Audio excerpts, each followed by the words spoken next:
आप सभी का स्वागत करता हूं अपने YouTube चैनल सुरेंद्र सिंह बोरा में।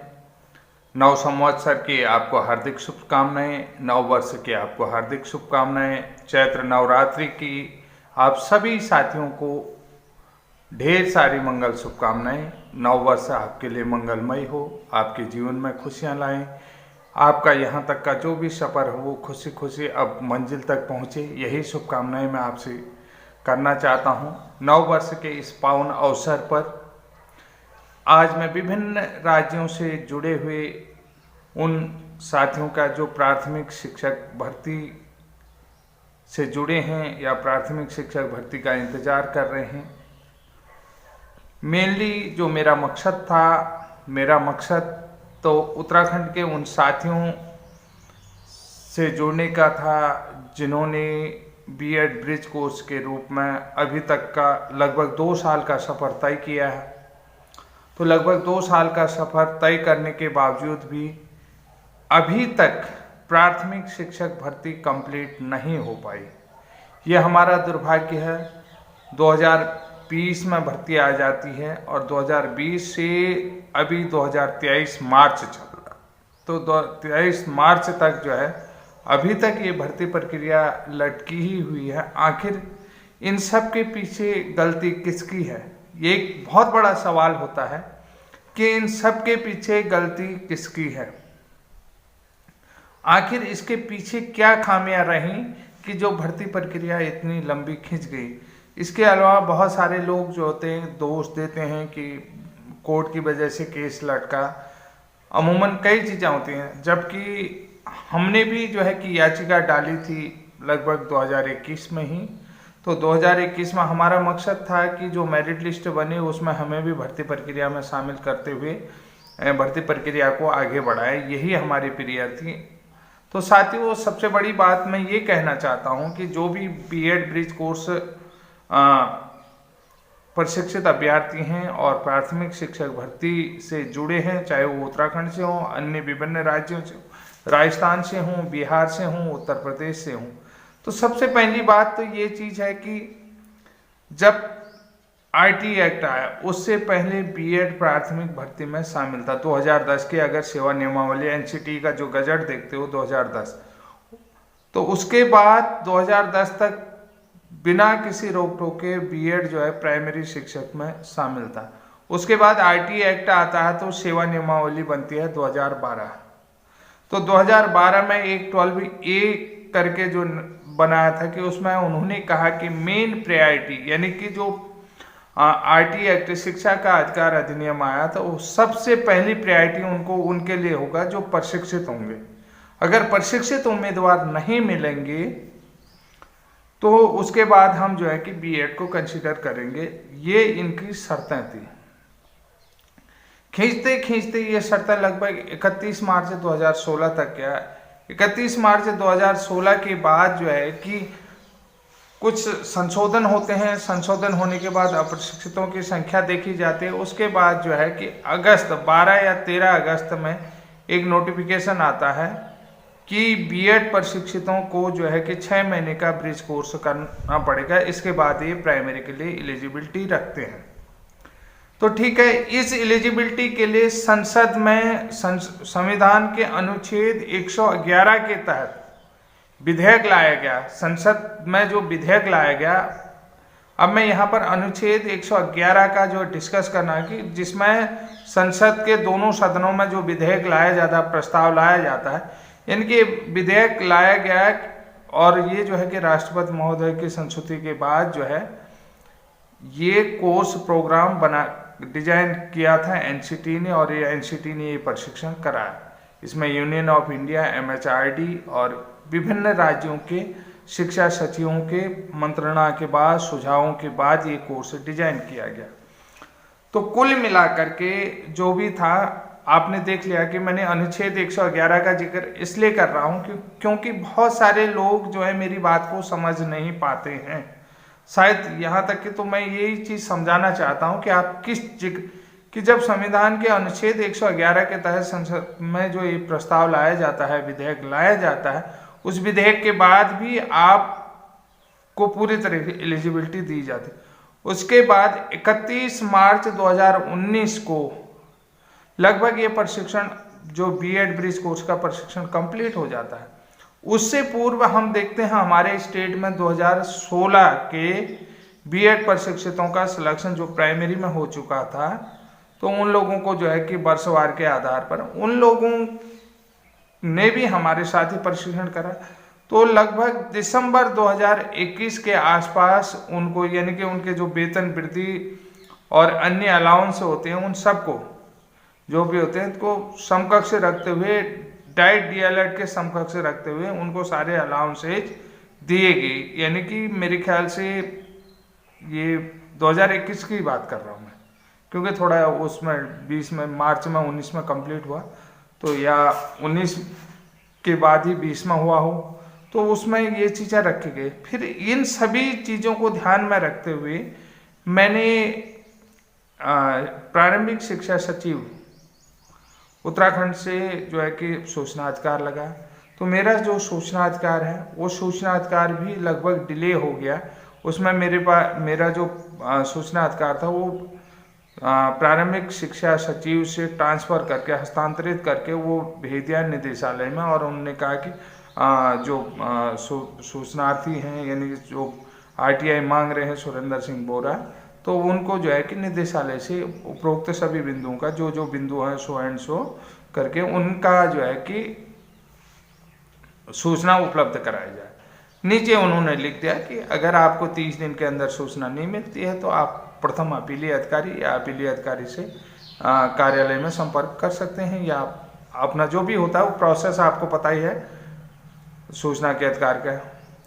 आरटीआई का जो अधिकार है, आरटीआई के अधिकार के अंतर्गत जो भी चीज़ें होती है प्रथम और राज्य स्तरीय जो भी है, ये आप सभी चीज़ें जानते हैं। ये नियमों को मैं ज़्यादा बताना भी नहीं चाहूँगा।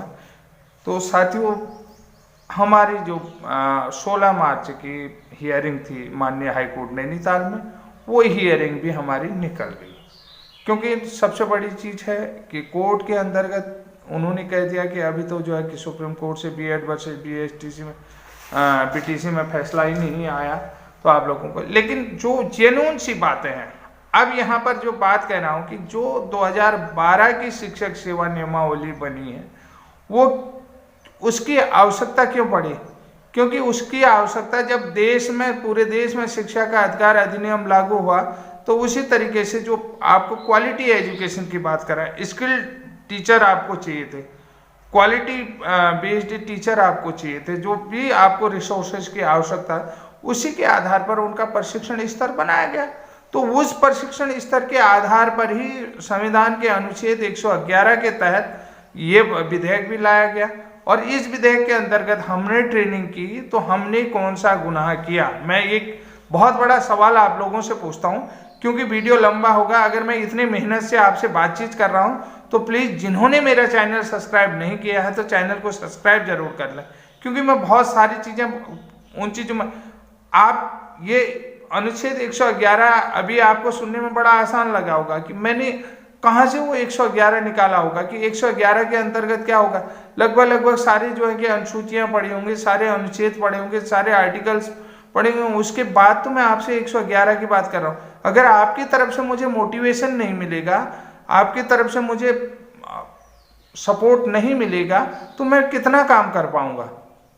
आपका मोटिवेशन, तो अगर आप मोटिवेट ही नहीं करेंगे तो मैं कितना लगे रहूँगा? मैं कहूँगा जो सबके लिए होगा वो मेरे लिए भी होगा, क्योंकि पढ़ना पड़ता है, मेरे पीछे भी मेरा परिवार है, छोटी सी बच्ची है, इन सब चीज़ को भी तो देखना है, मैंने भी कमा करके ही खाना है। मैंने भी जो है कि मैं अभी राणा जी से कह रहा था कि इस समय मेरी स्थिति ऐसी हो रही है कि बिल्कुल आर्थिक तंगी से गुजर रहा हूँ,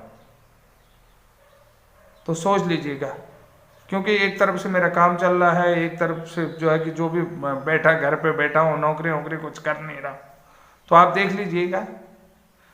दूसरी तरफ से आप, मैं इतना मेहनत करता हूँ, आपका सपोर्ट नहीं मिले।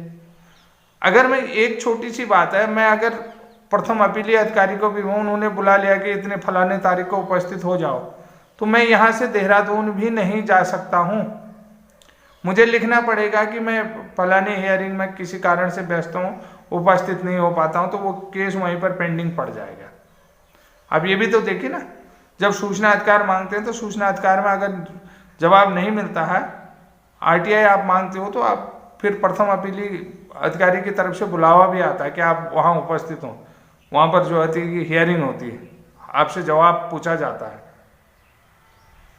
मुझे फिर जो है 25 रुपये के एक लिफाफे पर एप्लीकेशन लिखनी पड़ेगी और वो भेज देना पड़ेगा कि मैं फलाने कारण से बिजी हूँ और मैं उपस्थित नहीं हो सकता हूँ। तो वो जो है कि उनका, इसको कहते हैं स्पष्टीकरण। मैंने अपनी तरफ से स्पष्टीकरण देना होता, फिर स्पष्टीकरण तो देना पड़ेगा। तो साथियों, अभी तक जो रूल 111 की बात कर रहा था, 111 के बाद रूल, मैंने ये सारी चीज़ें आप लोग समझते हैं और समझदार भी हैं। तो साथियों, 16 तारीख को जो हाई कोर्ट में हियरिंग थी, उस हियरिंग में हमारे एडवोकेट की तरफ से हमारी जो भी क्वालिफिकेशन थी, हमारी जो भी डिग्री थी, हमारी जो प्रशिक्षण स्किल था, जो भी ट्रेनिंग स्किल थी, उस ट्रेनिंग स्किल के सरसरी तौर पर माननीय जज साहब को अवगत करा दिया गया। इसके बाद लगभग जब डिसीजन आने के 3 सप्ताह का टाइम दिया था, लेकिन हमें जो हियरिंग मिली है वो अगस्त की मिली है। तो आप देख रहे हैं मार्च, अप्रैल, मई, जून, जुलाई, अगस्त, पूरे 6 महीने बाद। तो 6 महीने के बाद है कि क्या आप खुद सोचिए, क्या हमारे भविष्य, हमारा बड़ा लॉस नहीं हो रहा, बिग लॉस जिसको कहते हैं, बहुत बड़ा लॉस नहीं हो रहा है, क्योंकि भर्ती प्रक्रिया भी हाथ से निकल जाएगी। 70% तो ऑलरेडी भर्ती हो चुकी है, 30% रही है। उस 30% में भी हम अपने को साबित नहीं कर पाए तो हमारे हाथ क्या आएगा? कुछ भी नहीं। हमको उस लगभग उस 30% भर्ती में अपने आप को साबित भी करना है। लड़ाई बहुत लंबी होती है, लड़ाई बहुत तर्कों से होती है। ऐसा नहीं कि कोई हम उस तरीके से हम कानूनी लड़ाई, हम देखिए असंतुष्ट हैं तो हमारे लिए जो है कि कानून के दरवाजे खुले रहते हैं। कानून के दरवाजे खुले हैं तो हमें कानूनी लड़ाई लड़नी पड़ेगी। उस कानूनी लड़ाई लड़ने के लिए हमें आपका प्यार और सपोर्ट चाहिए। जब तक आपका प्रोत्साहन नहीं मिलेगा, आपका सपोर्ट नहीं मिलेगा, तो कैसे होगा बताइए।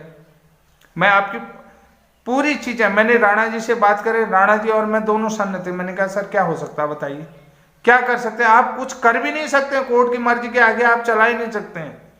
अगर कई लोग कहते हैं, बहुत सारे लोग कहते हैं कि नहीं अर्जेंसी लगाएंगे, ये लगाएंगे, वो लगाएंगे, फलाना लगाएंगे, आप सिर्फ अपने एडवोकेट से बात कर सकते हैं। एडवोकेट भी नियमों से बंधे हुए हैं।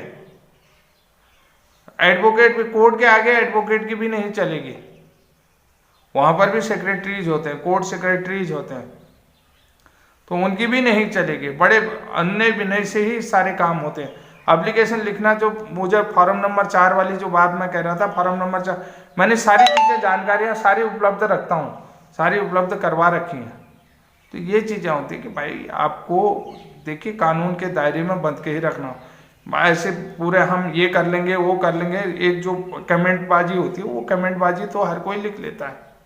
तो बड़े सिस्टम से, सिस्टम के साथ, सलीके के साथ, मतलब आप कितने भी होशियार हो, कितने भी बुद्धिजीवी हैं, कानून के आगे कुछ नहीं है। तो कानूनी तौर पर आप जो हैं कि बंधे हुए हैं। आपको कानून का पालन ही करना पड़ेगा। देश की न्यायपालिका पर आपको भरोसा करना पड़ेगा। देश की न्यायपालिका ही सर्वोच्च पालिका है, कि वो न्यायपालिका, उससे ऊपर कुछ भी नहीं है। तो आपको जो है कि हर चीज़ पर विश्वास करना पड़ेगा। लेकिन जब तक आपका प्यार और सपोर्ट नहीं मिलेगा ना, अकेला आदमी भी क्या करेगा, कहाँ से लाएगा? वो विचार भी नहीं लगता, वो आपसे बात भी नहीं करने लायक बचेगा। एक दिन ऐसा भी आएगा कि ना वो बंदा आपसे बात भी नहीं कर पाएगा। उन्होंने कहा यार क्या बताऊं। अगर आपका प्यार मिलेगा, 10 जानकारियां मिलेंगी, तो आपसे बात भी करेगा, आपका हक की लड़ाई भी लड़ेगा। ऐसा होता है। कहते हैं ना, अकेला चना जो है कभी भाड़ नहीं फोड़ सकता है। तो आप साथियों, अगर, क्योंकि आज ये जनरल बात थी, मैं जनरल बात भी वीडियो के माध्यम से आप लोगों के सामने रखना चाहता हूँ। अगर आपको लगता है कि मेरी बात बिल्कुल सही है और आप लोगों का प्यार निश्चित रूप से इसमें दिखना चाहिए, और मैं चाहता हूँ कि ये वीडियो जो है कि सभी लोगों तक शेयर हो, जितने भी आपके परिचित हों, आस पड़ोस जो भी हों, हर किसी को ये वीडियो शेयर होनी चाहिए। क्योंकि इसमें कानूनी चीज़ें, कई चीज़ें बता रहा हूँ कि अनुच्छेद 111 जो मैंने आपको बताया, इम्पोर्टेंट अनुच्छेद बताया, और उसको अपनी डिग्री से कोरिलेट करना, अपने जो आपने ब्रिज कोर्स किया है, ब्रिज कोर्स का प्रमाण पत्र आपके हाथ में, उस प्रमाण पत्र से कोरिलेट करना कि मैं कितनी बात सत्य कह रहा हूँ, लास्ट में आपको बता दे रहा हूँ। तब तक के लिए जय हिंद, जय उत्तराखंड।